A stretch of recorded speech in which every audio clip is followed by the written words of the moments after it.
Hello, hi everyone. Welcome to this new Urban AI conversation dedicated to AI for community design. Really a kind of hot topic we've been discussing actually for the last few months, few years, both as part of Urban AI, the academy, and the think tank. And to discuss this topic, I have the great pleasure of welcoming Noriko Deno. Hi, Noriko. Hi, nice Thanks. to meet you all. Thanks for joining at such a late time because you're based in Tokyo, actually. So thanks for joining us. It's really a great pleasure of welcoming you. You're a community designer at Studio L, and you will tell us more about what is doing Studio L. In a nutshell, I've been discovering your work actually a few weeks ago. It was in Seoul as part of a session organized by UN Habitat and Ban Ki-moon institutes, and like the founder of Studio L was presenting like some of your work that I have to say are really I found they are really fascinating, amazing, inspiring on how you are working with communities to do like regenerative project at the urban and local scale. And as we then discussed, you also mentioned that you are doing some generative AI experiments. So we might also discuss it, and we will be joined by a surprised, I'm not revealing his name yet, urban AI member, really like specialized in this field. So as usual, we will first have a presentation, in this case by Noriko, 20-minute presentation. And then we will have a kind of fireside casual discussion just after the presentation. Feel free to use the chat first, maybe to introduce yourself, to let us know like where you're from, what you are doing, and also if you have any questions that you would like to ask. Noriko, the floor is now all yours. Thank you. So I would like to start from introducing myself and what we do. So good evening from Tokyo. This is 9 o'clock. So this is good evening from me, maybe good afternoon to you all. So we're based in Osaka, the west side of Japan, but I live in Tokyo because we can live anywhere and we can go anywhere to do the work that we do. So this is Japan, and we're covering the whole nation. And community design is empowering a local community to find and solve issues by design. So issues are there, and community designers, Studio L, is help community to find the issue, or sometimes not just an issue, but assets, possibility, hidden treasures, so that they can use that to encourage themselves to do participating in their society. So that's because we cherish the most important thing in our lives, which is our lives. So we would ask the people how you like to live your life in order to live in a city or town or village for the next generation, not just to solving the issues. Because if you don't include yourself in the process of resolving or improving or making it better for your life, then who would like to have that solution? So these are the usual places that we work. You may know that Japan is the one of the most aged and aging countries in the world. Our aging population are almost 30% in the whole population. So 30% of people in Japan are over 65 years old. So that means there are empty high streets and empty parks, that if they build a nice park, there are not people there. And when we find the people, they're usually very old. But we also work in the urban city as well recently. That's because all related to the changes of the demographic in Japan. This is from 1950 to 2060s changes of the Japanese population. The blue and orange are the younger generation. Gray and light orange or yellow are over 65s. So as you can see, in 1950s, there were small amount of population were old. But now when you look at 2025, it's around here, and then it's going more elderly people than the more babies. So the balance between the younger generations and older generations are not balanced properly. And not just the population is the issue, but there's so much problems or issues in Japan and in the world. So we need to find how to solve the issues, but not just one party, but we need lots of different parties. So like not just the council office, we need a resident, we need the private sectors, all those people who are somehow involved in the issues have to get together. And what we're trying to do is to create that platform for the people to come and do the dialogue through the series of workshops. So this is the sort of a background, and I'm just going to skip through some of the slides. So our slogan is no participation, no future, no fun, no participation. Because if it's not fun, people are not interested in participating in anything. So whenever we create the platform where people would come, we would like to provide something fun so that people will be interested in participating in anything that we are doing. So I would like to share some of the examples. I'm just going to need to skip through a bit. And sorry, I need to open the different slides.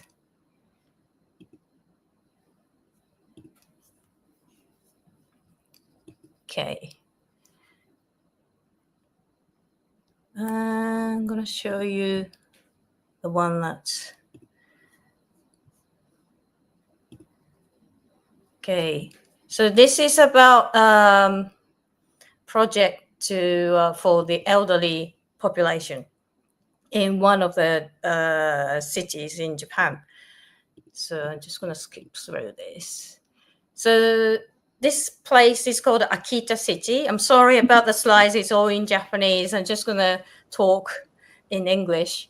Noriko, I think we cannot see yet on the share. Yeah. Sorry about that. No worries at all. Oh, okay. Sorry, this is it. Perfect. Okay, great. Sorry. So it's in Japanese, so I'm so sorry. But I'm just going to show you the pictures later on. So this Akita City has been registered for the WHO's age-friendly city. And one of the things that they have to do after being registered is to create the city more Asian population friendly.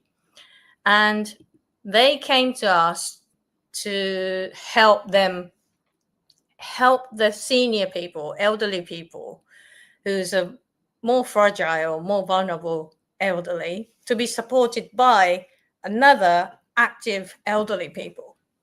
And I thought, well, hang on, after 10 years, those elderly people who are able to help the other elderly people will also get older, and they might need more help.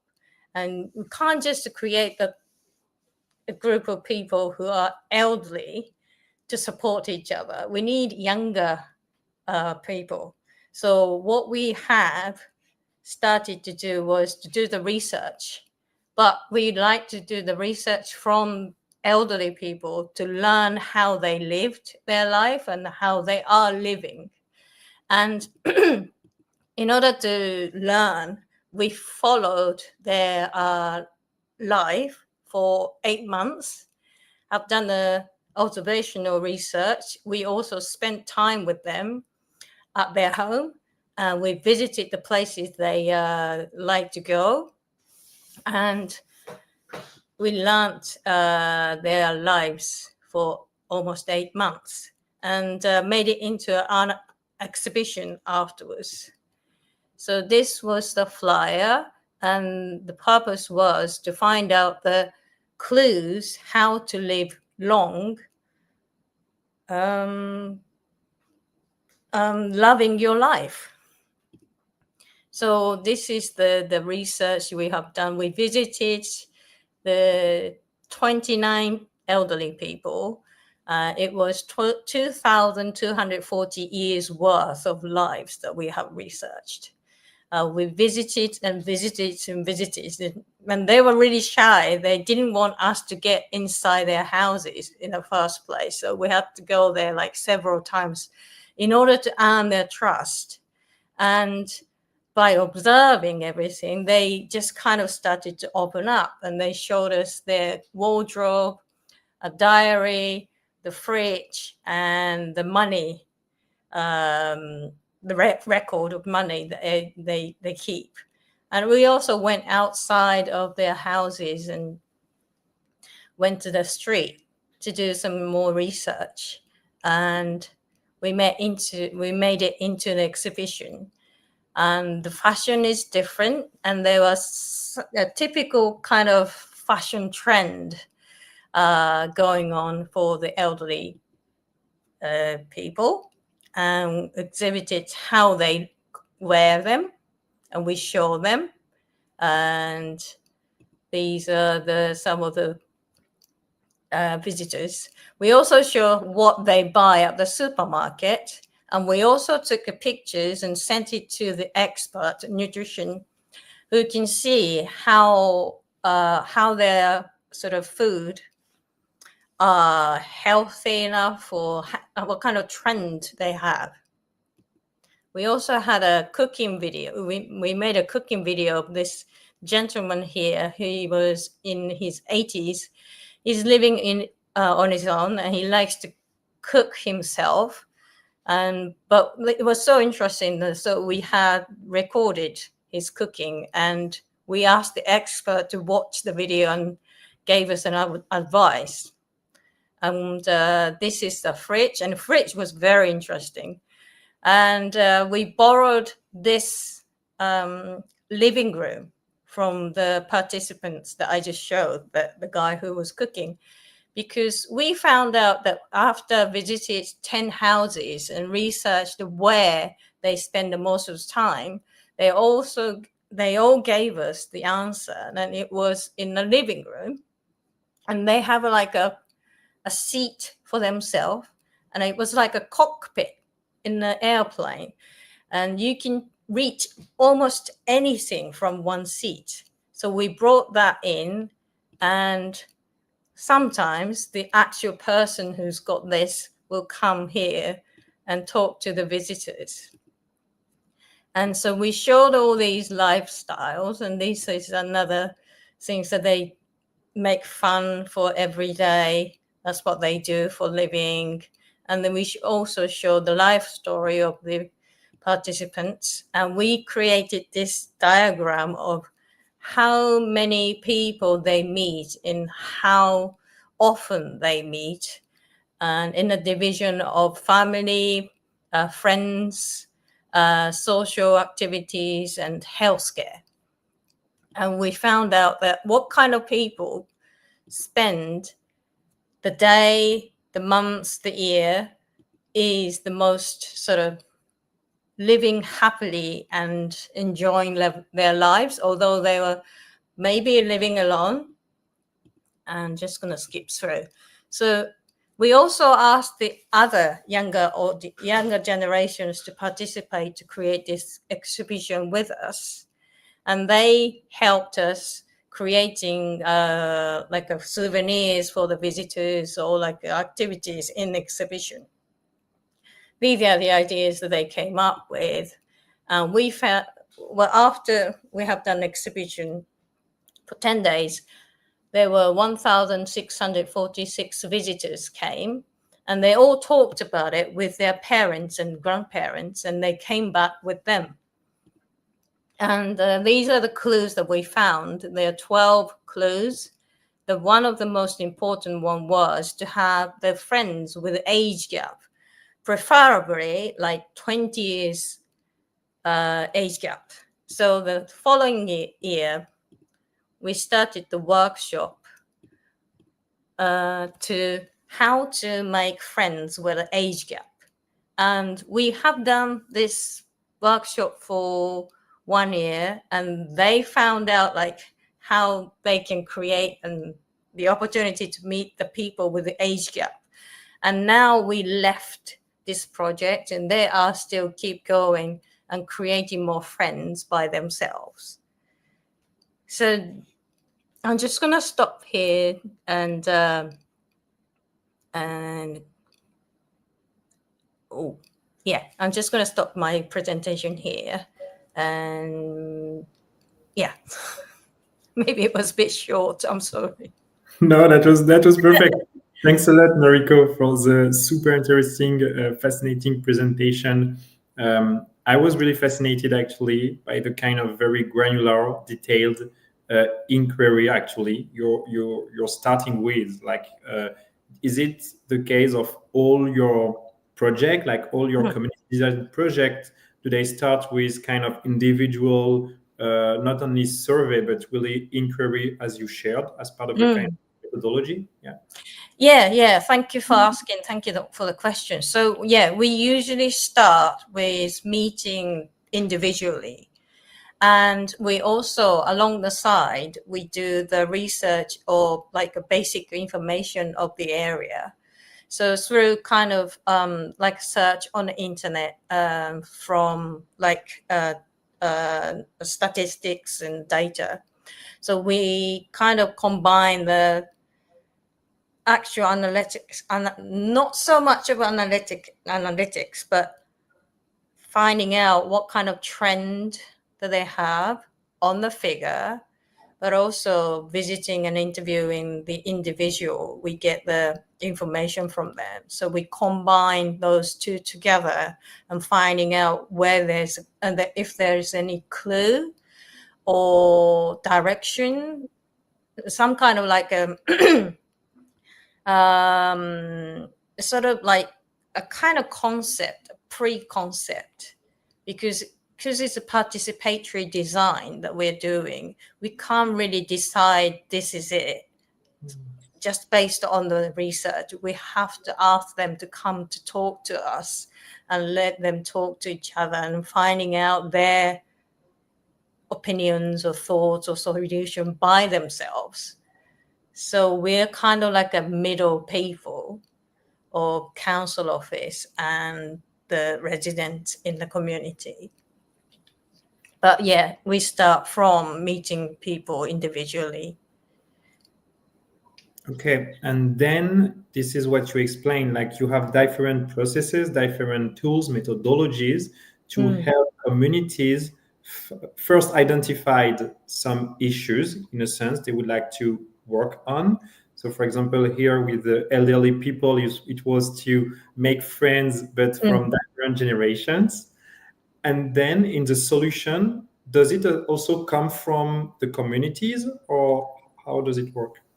Right. So that's the way. And we don't always have answers to anything, because we believe that people who are living in the area, the experts, so they may not know that then, but through like several workshops, exchanging ideas and opinions, they create the thoughts and they create the possibility or like solution maybe. So they will come up after the series of workshops, and maybe this is something we should try or pursue and see how it goes. So it's not like a definite answer, but it's more like, what do you call it? Like a shared decision amongst the group of people. here you shared the example of like a kind of friendship with transgenerational. I remember in Seoul, the presentation was also about, in a sense, really kind of built environment planning. So like some places, some area, like in the city, a neighborhood or a building that will be really changed from the community. Is it something you can share, like those built environment, also community-based planning? Yeah, we also does that too. We also do that too. One of the project that currently I'm working with the council office is about the town center, and actually they they are they don't have enough budget to create a new building, so they are not going into create somewhere physical, but we're talking about the town center, which is kind of like losing its attraction for the people to come. So we also ask individually, and we meet people in the area individually, residents or shop owners or business owners, group readers, students, all these different types of people, and we kind of start the workshop as well about 2 years ago, and now we are creating a kind of it's not a master plan, but it's more like a concept of the town center for the next 5 years. So yeah, we also do that, as well as also we were asked to build the public building for the council office as well through the participatory design, alongside with the architect who's won the competition of this public office, a public building. Super interesting. Well, thanks a lot for sharing, Noriko.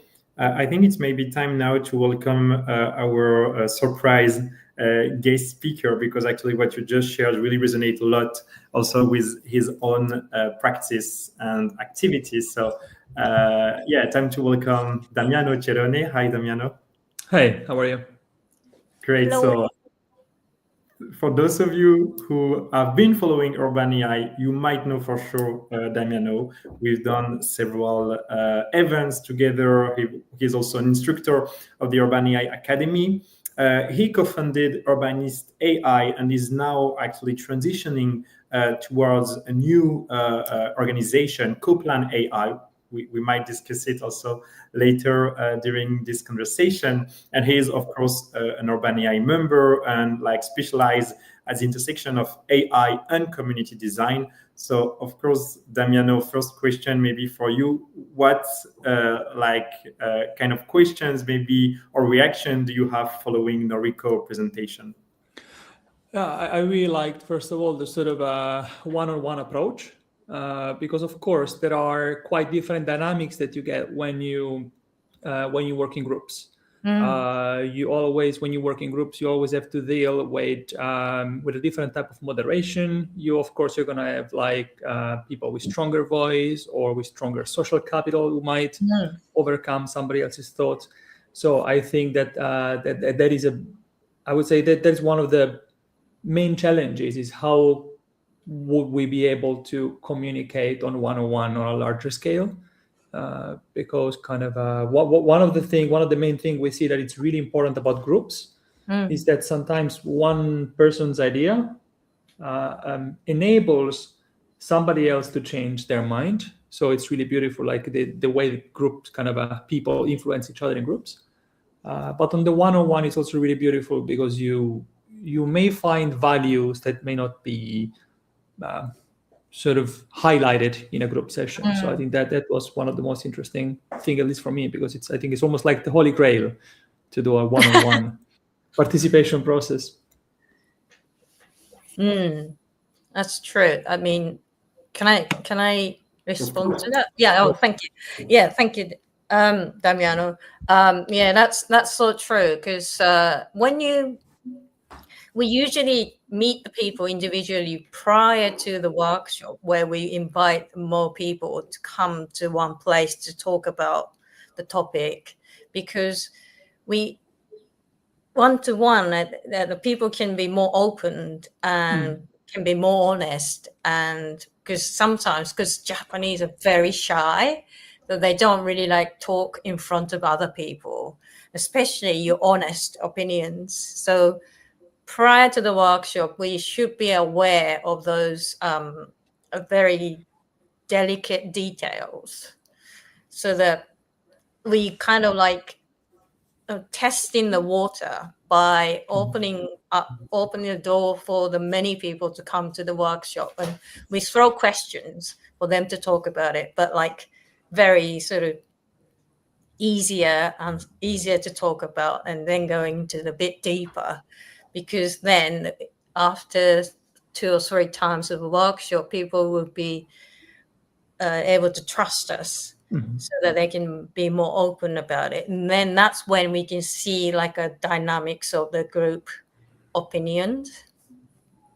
So yeah, individually you can see more like a very details and honest opinions. But yeah, And you mentioned trust, which is very important. I think like that is also like, I think it was quite interesting for me when you said like, yeah, in the city, like sometimes it's either not about, or there is no budget for building a new structure.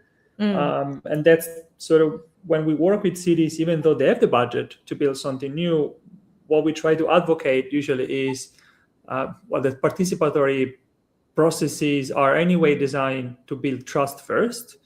So the biggest project you can build sometimes is trust. It's not a building, it's not a park. So like, because once you do have trust, then everything else actually comes out smooth.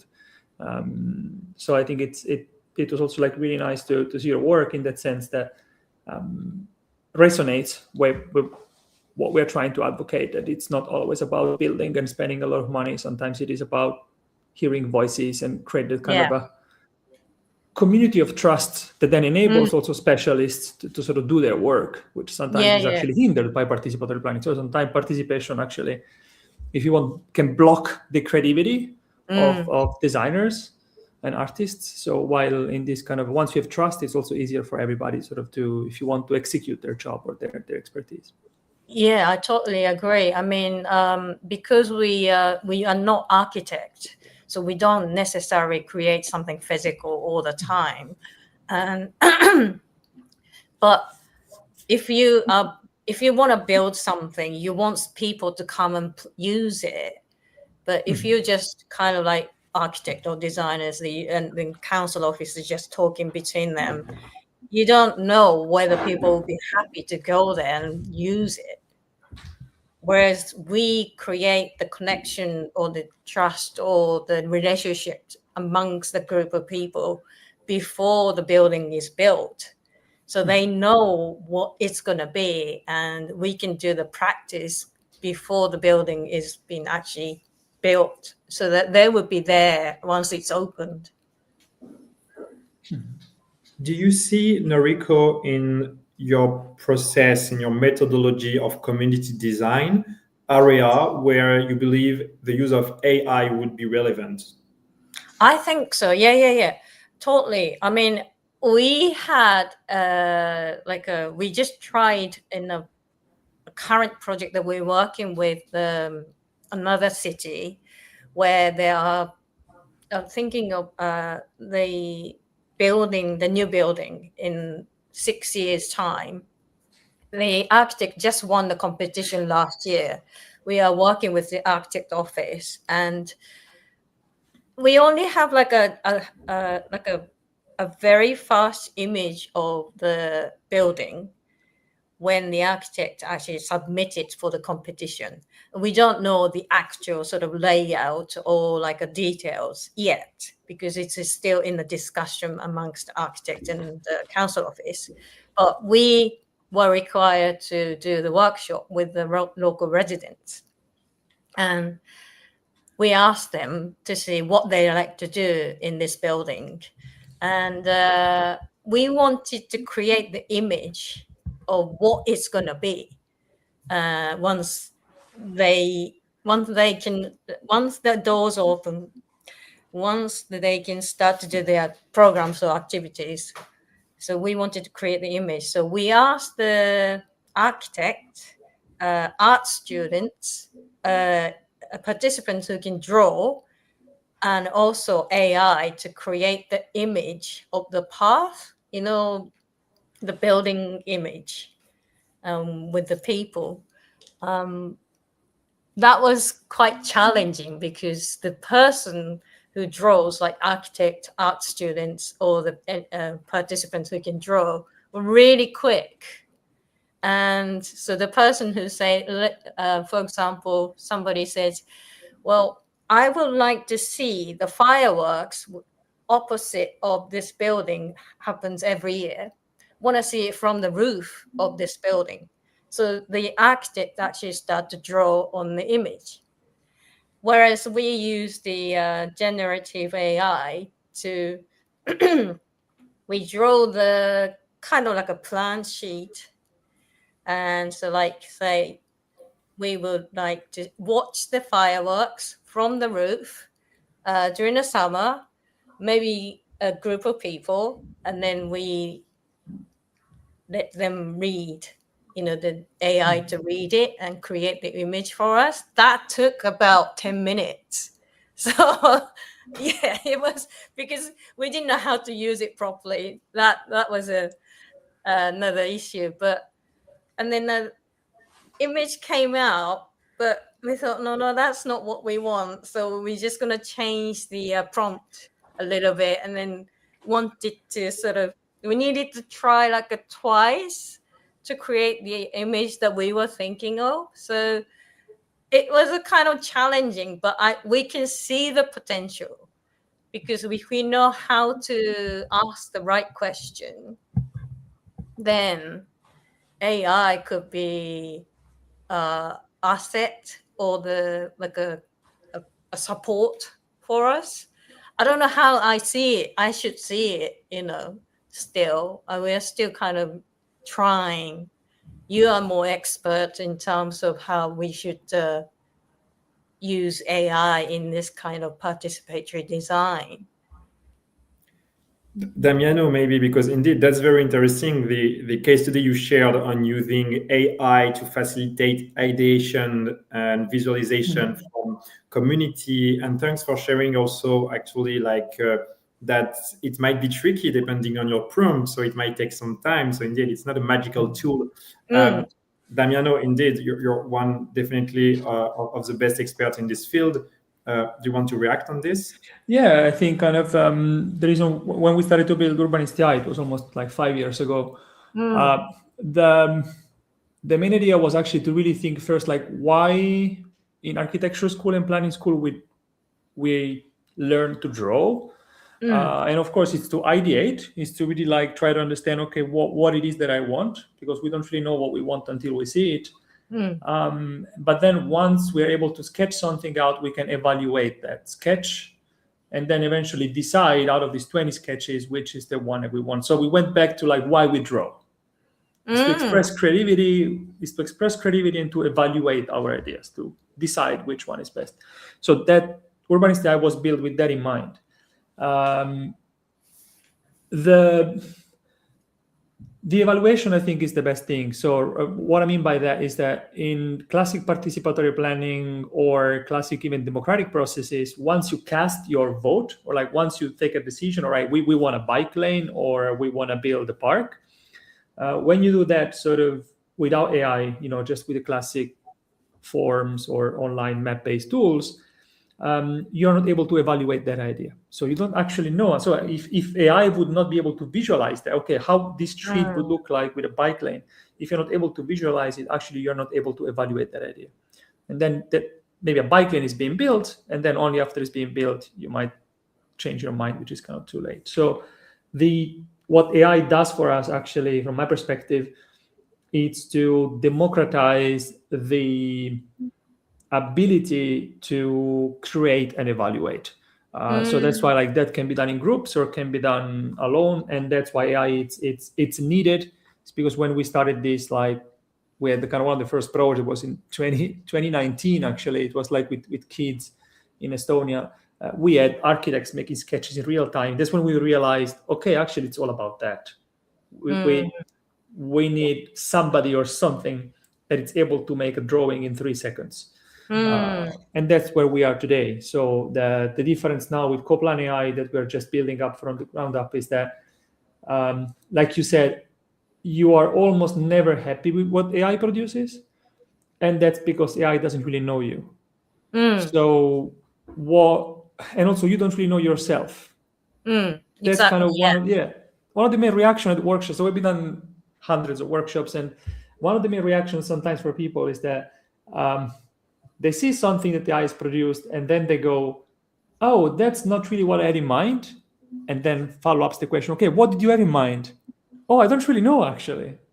So we need kind of a new method which is more agentic, sort of to understand you or help you to understand yourself, and that's where we're moving towards, because that challenge is still there. So regardless of the AI speed, right now it can produce an image within 3 to 5 seconds. So that's kind of that challenge has been solved. Now the main question is more on the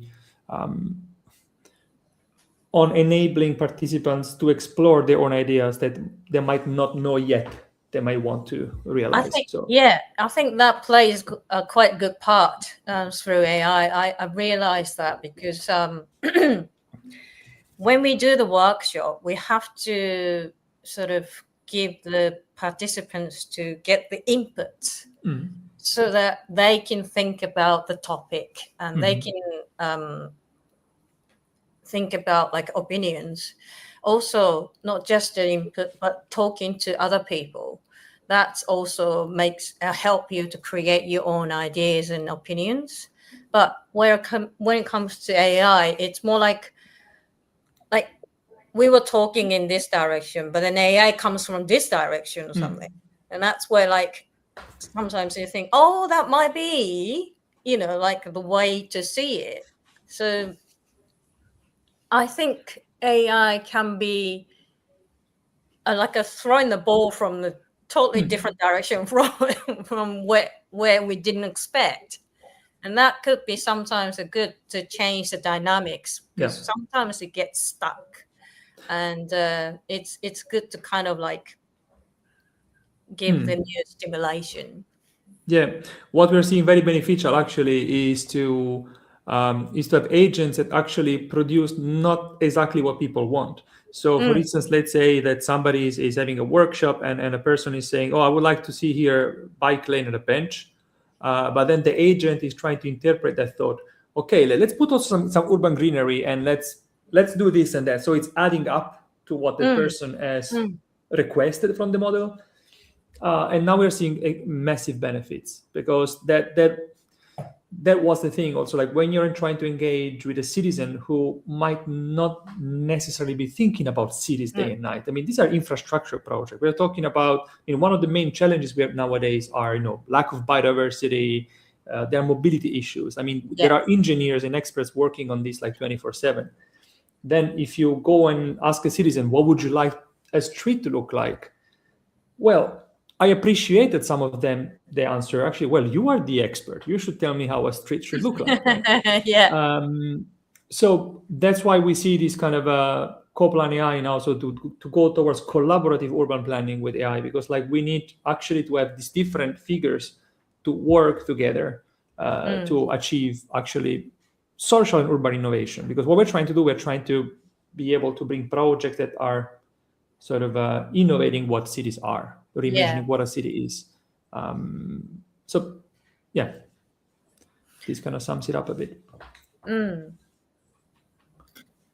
How do you solve this kind of trade-off, Noriko, between expert knowledge, in a sense, and community ideation that Damien shared? I remember you just presented that you were working with a nutritionist when you were analyzing at elderly food. Is it part of your process? And more globally, like, how do you find a kind of balance between this possible tension? Good question. It's always a conflict between something right and something fun, because you're not always following, in theory, you should eat healthy. So that means like you should eat 3 times a day, a proper meal each time. not like McDonald's all day. But people do, like the way they think.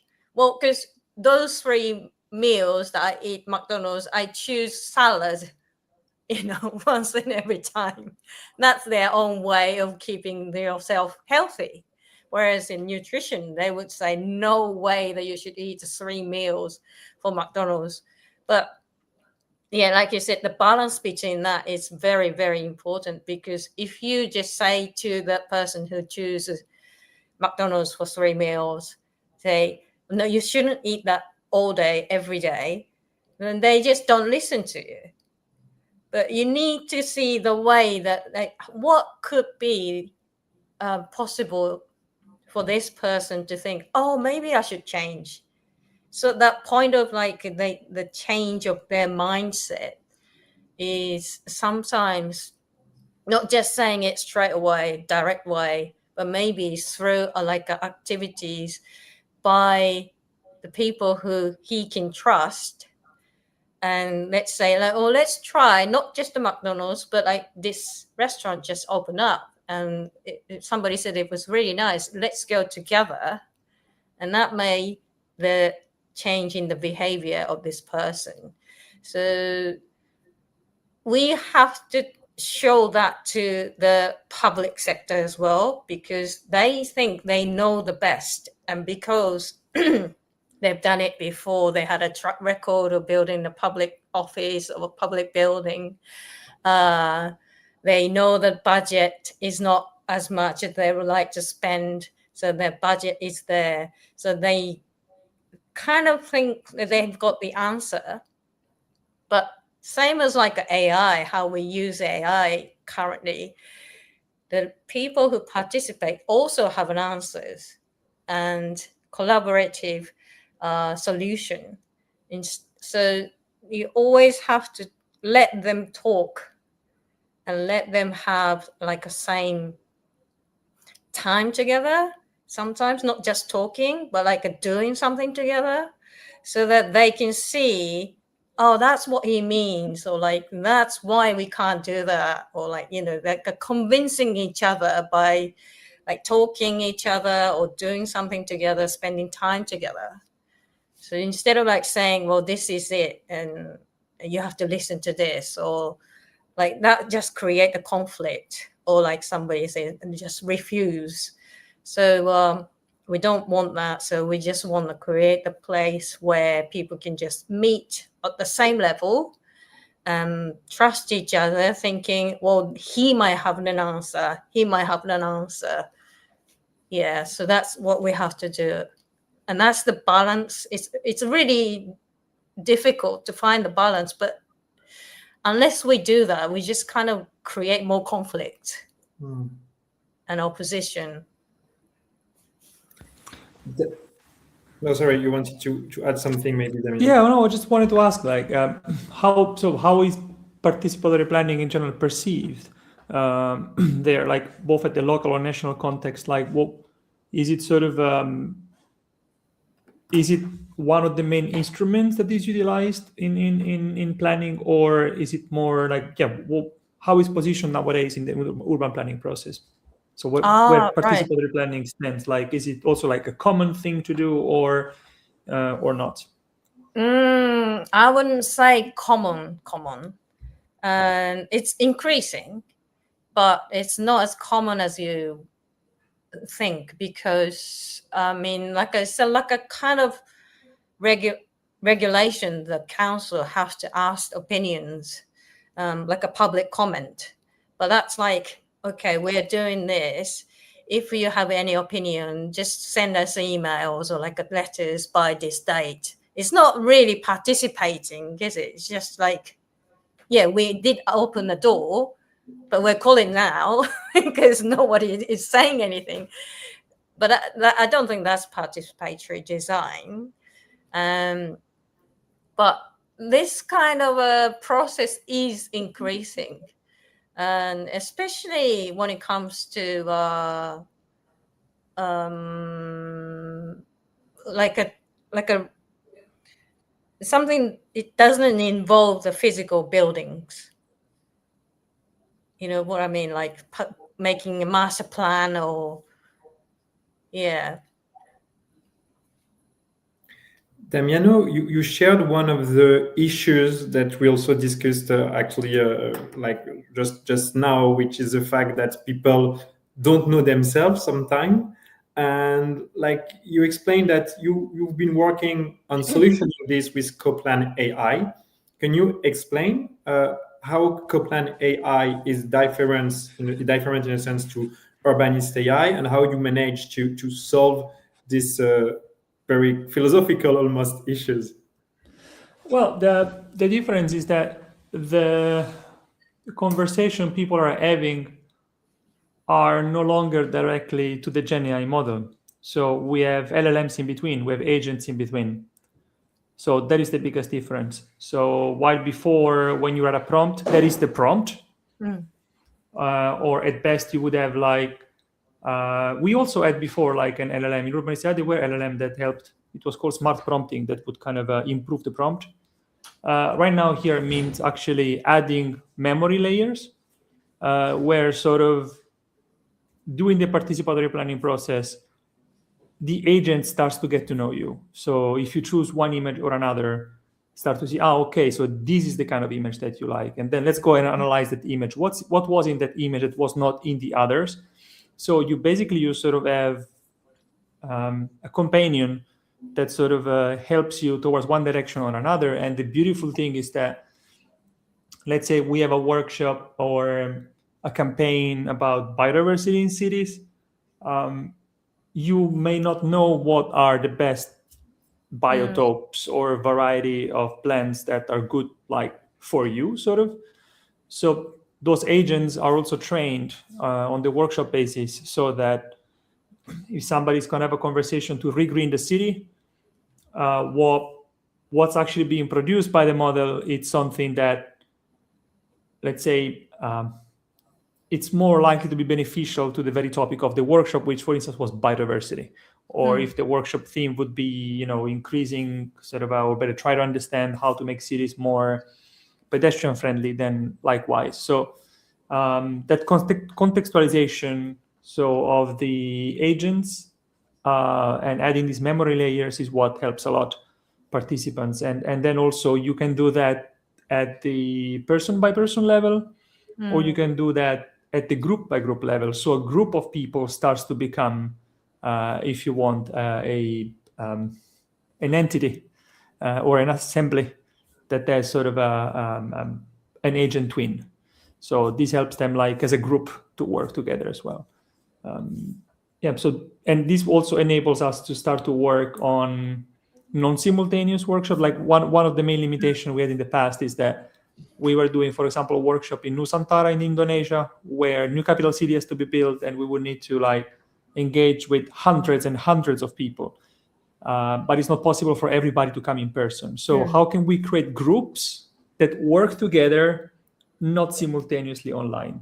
And now sort of that is possible. So we can create those groups because there are agents that represents their thoughts and ideas. So the outcome will be like a collective outcome. So these are some of the things we're trying to work with. And that's why I really like your presentation, I think, is because like I really like the sort of a one-on-one conversation, because that's sort of what we're trying to achieve now, is how do we replicate that?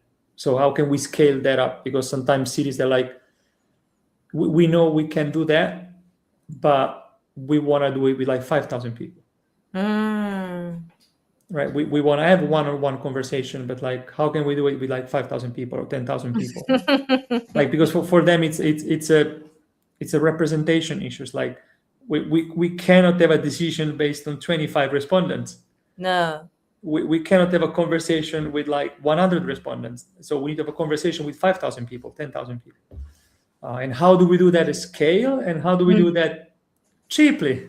Right? Yeah. Because it costs a lot of money, right? So this is sort of what we've been working on for the past month. Can I just ask a very, very basic question? Because I When you say agent, is it actual person or are you talking about the AI? I'm talking about AI. All right. So that's the thing. Like, honestly, I mean, the only reason why we started to work in AI, it was just to scale things up. But we are not actually reinventing the wheel. Like this process works, it's been developed, like, participatory planning comes from Jane Jacobs, like 1960s. So, Yeah. and there are things that are pretty much humane and they will never change. So here the point is more like how to maintain that kind of relationships and if you want, like, productive conversations at scale. And that's what AI does. Also, one of the main challenges sometimes is like, how do we decide which is our favorite vision? That's quite common in a workshop. You might have like a workshop with 100 people, and then each person in that workshop might generate like 50 images. So we're talking about having a conversation, sometimes we even with like 5,000 photos, like 5,000 sort of options. So how do we decide which one? So that's also what AI does. Sort of it helps also, like, the agents or the AI agents, they help match, kind of they help facilitating the process. Otherwise it would be simply impossible, right?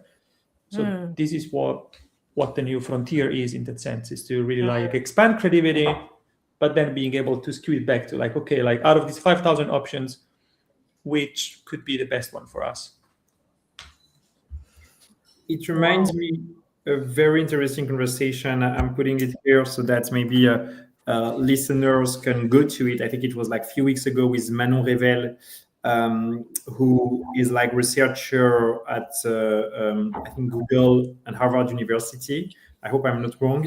And she explained actually how she's using, or she did a research on using AI agents to scale democratic deliberation. So it's like this kind of political, very specific space. But like if you're listening and let what just said Damiano on this topic and Noriko resonate, feel free to also have a look to this episode. Maybe last question, because I see already the time flying, to the both of you. What are you the most excited about community design and potentially, let's say, the future of community design? Oh yeah. I mean, I was really fascinated to hear what the AI is doing, and I was just kind of like been feeling maybe one day AI will take over my job. But it's I like to see how it works. I mean, that's just really interesting to see, because like Damiano mentioned, I like to do the 5,000 people's interviews, but I don't have 5,000 hours for myself. But I love to know. I mean, I'm really fascinated by what people think. And that's what drives me to do what I do, because everyone has a different opinions. Everyone has a possibility of changing things. And what we like to do is to create the platform where people can come and feel comfortable to talk about it and do something about it. So if you can't do that, that would be fascinating. But I would like to also explore how we can live together with the AI, because at the moment, for personally, up to certain point, I get kind of, okay, I'll do it from here by myself. I don't need AI's help at at this point. So, but then I can see that people would live together. And I heard a news on Japanese television that one of the Japanese woman got married to AI. So, that kind of thing is already happening. And people do think the AI is the one that they can trust wholeheartedly. So I like to see the future of like properly living together with the AI. That was my impression I got. Yeah. So thank you so much. Damiano, maybe do you also Yeah. want to give Yeah, your for me, actually, the future is more like sort of to see a digital platform that it's able to create physical platforms. So, like, for me, the main aim of working with AI actually is to make people curious and happy enough to work with each other that they want to meet again in person. Because this is what we want. We want group of people coming to City Hall. We want them to make a bit happy and passionate about their own cities and proud of their own cities. And this can only be achieved in person. So for me, sort of the AI is only like the buzzword to get kids and adults in the same place, working together to feel more proud of their own cities. So that is the aim. That is the goal. Yeah. I mean, I just realized that we're doing the same thing in a different way. Yeah. Totally agree with what we just said. I mean, I want more people to be more interested in their cities and towns and neighbors and their lives. Same thing. Yeah. Bringing people and communities together in person, Well, thanks a lot, really, Noriko, Damiano, for the fascinating conversation. It was really amazing to actually deep dive into this topic of community design, which is super interesting, and to see also, in a sense, how AI is already or might be used at some specific area, because you both say that AI will not replace community design, but might be used in very specific area to scale some process, task, and that was really fascinating. That's already the end of this episode. We will see again next week with Linz Derry, actually, who is a choreographer, and she is embodying data and information through her dances. So we will talk about dancing with AI in a sense. Thanks, everyone, and take care. Thank you. Bye. Thank you for having me. Bye.